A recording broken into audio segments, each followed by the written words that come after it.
पहले फूल सुंघला से काम चली। सरनी के सब हाथ पार कइले कैसे कैसे ओइनी बाबा खारा धइले करो सिंखा आ हमारे करामा में ते बनरी लिखइले लाइकी ये तो डालू देगा प्यारों में तारा।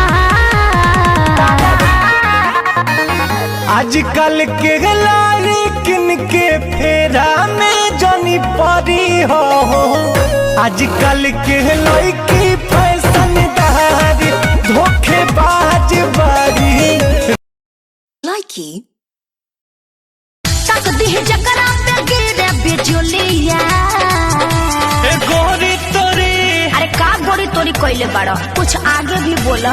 सुनो गोरी तोरी झुमका बातिन तलिया अच्छा जान मारे लाइकी आजा करें फिर वही शरारतें तू भागे मैं मार खाऊं।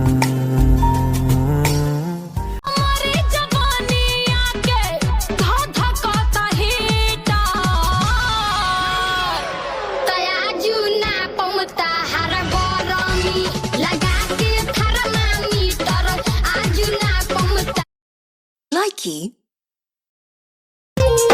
काडी काडी काडी काडी काडी काडी ओखिया से कोके काला काडी जान काहे खाती मारो लाइकी